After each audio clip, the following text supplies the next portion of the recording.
morning, the most news in the morning, period. Weekdays 6 Eastern. It's not over. It's certainly winding down. There are a lot less primaries left. Super Tuesday is passed, and McCain has the nominal number.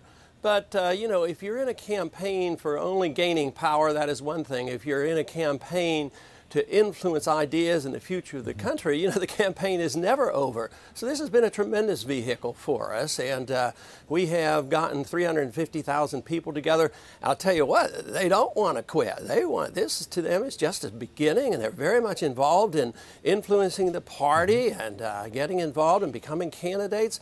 So the true revolution and the change of the party as well as the change of the country is ongoing. So we feel very good about it, which means I'm still in the race, but certainly in a manner that is less energetic than it was, 6 months ago. But there were so many primaries. The bottom line is, though, you're going to continue to contest in the upcoming primaries? Sure, I will go, and Pennsylvania is coming up, and North Carolina is coming up. We have a lot of supporters there, and I feel more or less obligated because there might be 30,000 volunteers in Pennsylvania waving signs, and I don't feel good about walking away from them. And some of them actually believe, a lot of good will come from this, and a lot more has come of this campaign than I ever dreamed. I didn't think that it would last that long, nor would energize so many, nor raise so much money. So we're really excited about what's going on. So, Congressman, when people say Ron Paul is out of the presidential race, that's true, not true, partly true? How would you describe it? Well, I would think in the nominal sense, what are the odds of us overcoming delegates of John McCain or his delegates deserting? So in that way, it's over. But the campaign to get the maximum number of votes and the maximum amount of delegates to participate in writing platforms and talking about the future, I think we're very much involved and very much alive. So you're still trying to influence this race. You're still trying to get your issues out there. There are some people who say that the best way that you could do that would be to launch a third-party candidacy or an independent candidacy. What do you say? Well, I don't think it's very practical, and I think Republicans deserve to have at least a conservative to vote for. Right now, the conservative base does not support John McCain because he's identified more with the liberal Democrats. So therefore, why should they be disenfranchised? Although the odds are slim, they still have a right to vote for somebody that stands for traditional Republican conservative principles, limited government, personal liberties. This is something the Republicans used to brag about and preach. So they deserve a chance to vote for that. McCain's out there in the campaign trail now saying that he's trying to unify the party. He's trying to re-energize the party. Are you suggesting he's not the guy to do that?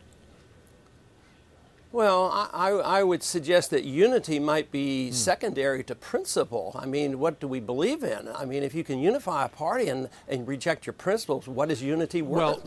So I would say in this, it's a healthy thing to have a discussion and debate. That's what the campaign's all about. But will you support John McCain? I'm not likely to support John McCain unless he changed his views. He doesn't represent anything I've talked about for 30 years. Non-intervention, foreign policy, personal liberties, civil liberties, free markets, no McCain-Feingold, no child left behind. He doesn't stand for any of those things. So how could I reject everything I've talked about for 30 years and galvanize 350,000 people and say, oh, okay, now it's all over. Unity is the most important thing. Now I endorse John McCain. Nobody would understand that, and I certainly would have a difficult time adapting to that. Well, the flip side of that coin, then, you were the only Republican calling for a withdrawal from Iraq. Would your supporters then, if you're not going to become president and be in a position to affect that, would they be better off voting for the Democratic candidate? Oh, I don't think so, because I don't think they're very sincere. If you look at Obama's voting record, he has voted to, not to end the war. He has voted to finance the war.